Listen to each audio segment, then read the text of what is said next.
I'm not going to lie to you. This week has been really hard for me.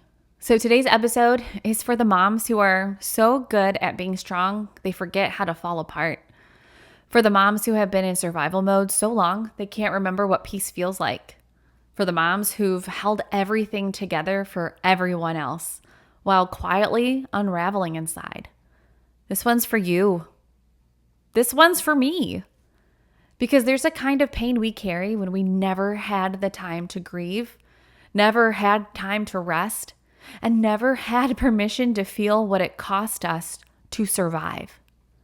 Today, we're talking about healing the hurt you never had time to feel, not in some lofty perfectionist, just meditate and journal kind of way, but in real, raw, honest terms that meet you exactly where you are right now. Let's get into it.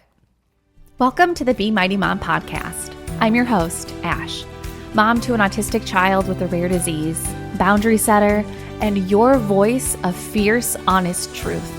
This isn't just support, it's a movement where we ditch the fluff, get honest about autism and rare disease, and what it really takes to advocate for our kids, especially with family.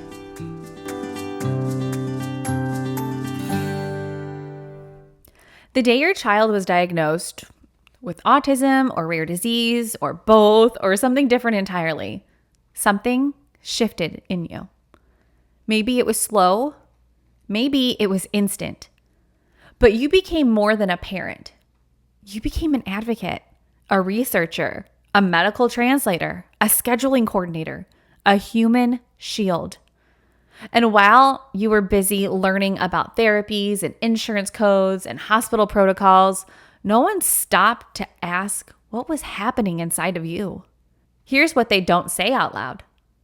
You lost things, and not just little things, core things. Your idea of motherhood, your hopes for ease, your sense of safety, your identity, the thought that things will get better, your friendships, your marriage maybe.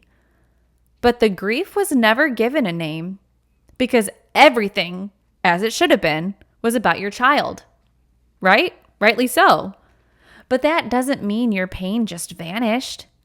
You didn't have time to feel it. So it just got buried.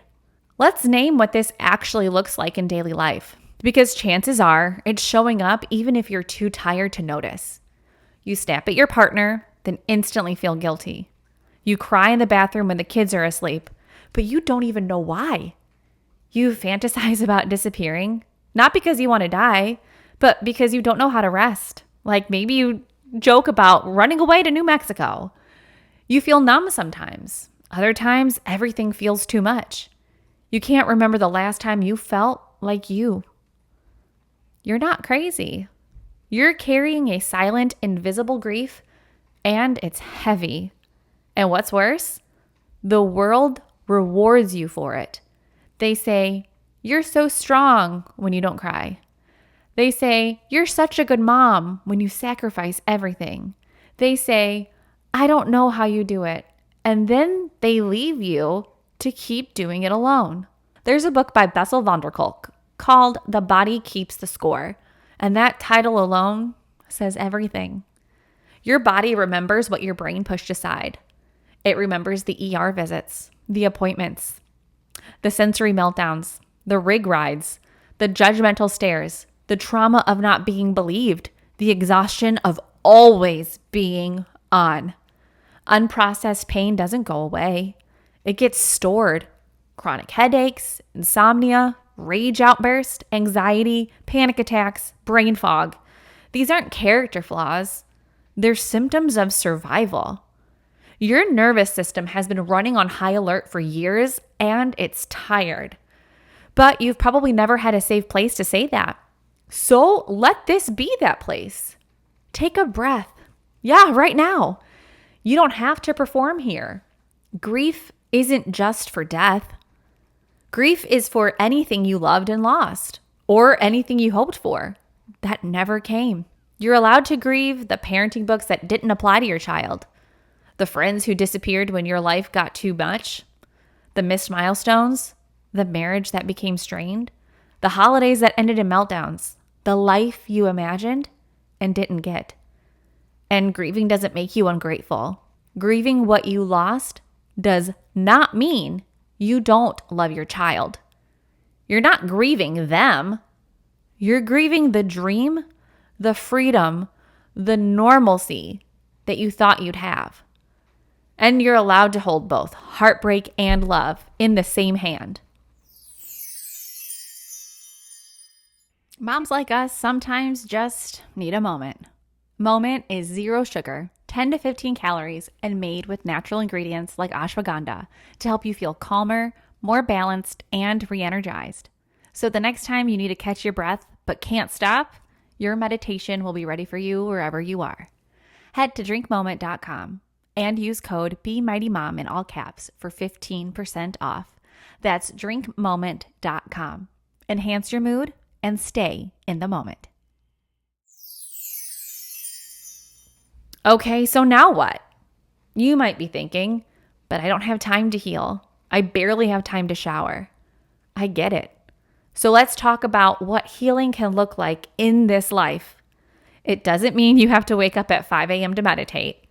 It means saying no to things that drain you, letting yourself cry without needing to justify it, taking 5 minutes to sit in silence after the kids go to bed, texting a friend and saying, I'm not okay, noticing the tension in your shoulders and stretching, making a doctor's appointment for you, not just your kids. Healing is a collection of micro decisions to honor your own humanity. Even if you only get 3 minutes a day to yourself, it starts with permission. Let's do something together right now.